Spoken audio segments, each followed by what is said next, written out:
Une vie normale, c'était vivre à l'endroit. Quand on a soif, on remplit un verre. Mais aujourd'hui, une vie normale, c'est une vie à l'envers. Je n'ai pas soif pour ne pas me désaltérer. Je déremplis un verre. Et non, tu ne rêves pas, l'image est bien dans le bon sens. Cet athlète qui s'entraîne dur dans les rues de la Havane s'appelle Wilfredo Diaz. Ce Cubain est l'un des meilleurs au monde dans sa discipline, le rétro-running. Il s'agit tout simplement de courir, mais à l'envers. Wilfredo a découvert ce sport il y a plus de 30 ans et pas question pour lui de revenir en arrière. Il prétend que courir à reculons améliore l'orientation et la vision périphérique. En tout cas, eux, ils vont toujours dans le bon sens. Ce sont nos 3 mots du jour. 3 mots pour une actu qui va de l'avant. Vous êtes sûr? Ah non, parce que loin de moi l'idée de ne pas enfin me mettre aux légumes frais, hein. C'est plus sur l'identité de ce légume que je me pose une question. Ah bah parce que dépasser le 25 kilos, c'est plus une carotte, hein. C'est une carotte aux os. Alors je sais pas ce qu'on a mis dans le sol pour booster les bébés légumes, mais c'était pas du lait demi-écrémé dans le biberon.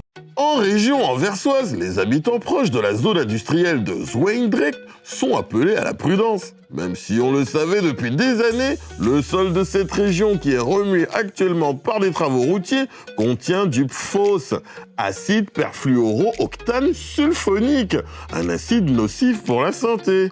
Et c'est cette usine chimique qui est responsable de cette pollution. Conséquence, les habitants proches ne peuvent plus manger d'œufs ni de poules de leur jardin. Ils ne peuvent plus boire de l'eau du robinet et les enfants doivent éviter fruits et légumes du potager. Bon, mes petits poulets, place aux analyses maintenant. Comment ça, pourquoi? Mais pour voir quelles conséquences aurait pu avoir cette pollution sur les gens dans cette région. Alors, ok, ça fait plusieurs années, mais aujourd'hui, les autorités flamandes prennent les choses en main. Bon, en attendant les résultats, pollution était l'un des mots du jour. Dis, Prési! Ouais. Oh! Qu'est-ce qu'il y a? T'aurais pas oublié de mettre de la crème solaire? Ah, maintenant que tu le dis, peut-être, pourquoi? Ah bah, c'est-à-dire que la couleur au Mars, ta couleur naturelle? Pas du tout, non. Eh ben, ça l'est devenu! Tu me fais peur, Prési! Prési, c'est quoi cette histoire? Et tant qu'on y est, ce serait pas mal qu'en plus de la crème solaire, tu puisses enfiler le vêtement spécial pour la plage. Ah bah oui, un vêtement léger qui bloque les ultraviolets, ces méchants rayons du soleil. C'est des vêtements qu'on appelle anti-UV. Et en fait, c'est des vêtements qui sont conçus avec des fibres spéciales. Ces fibres en fait vestimentaires protègent également des UV et c'est des vêtements qui sont tout à fait adaptés. C'est des vêtements généralement qui sont manches 3/4 où on a vraiment le t-shirt qui remonte bien à la racine du cou et alors c'est généralement avec un cordon de serrage. Comme ça, quand on est dans l'eau, qu'on se baigne, on n'a pas le t-shirt qui remonte. Ah oui, et petit conseil à toutes les personnes qui gardent leur t-shirt toute la journée, même quand ils vont se baigner. Ouais, soyons d'accord les gars, c'est peut-être l'idée de l'instant, mais c'est pas l'idée de l'année, non. On se dit, j'ai mon t-shirt, j'ai pas besoin de crème solaire, mais finalement ce t-shirt, une fois mouillé, ne sert plus à rien. Hop là, attention, on met pas de la crème n'importe comment. Ah non, pas de soleil entre 11h et 16h et crème solaire indice 50 que l'on se met 20 minutes avant l'exposition au soleil. Et là, quand on a commencé le processus, on y va. Toutes les 2 heures, on recommence, on se remet de la crème. Et même quand on sort de l'eau, oui, il y a que les poissons qui sont waterproof. Le reste, vous mettez de la crème. Ah bah justement, j'ai une question. La crème solaire que je n'ai pas utilisée l'année dernière, est-ce que je peux l'utiliser cette année, On va vraiment conseiller de racheter une nouvelle crème chaque année. Pourquoi? Parce qu'en fait, il y a une dégradation du filtre qui se fait. Donc le filtre chimique qui est dedans, et finalement, c'est le soldat qui va nous défendre contre le soleil. Si on le laisse en fait d'année en année dans la même bouteille, il va perdre en efficacité. Ah bah voilà ce qu'il te reste à faire. Non mais attends. Ça chauffe? Bah toujours, ouais. C'est parfait pour cuire du poulet.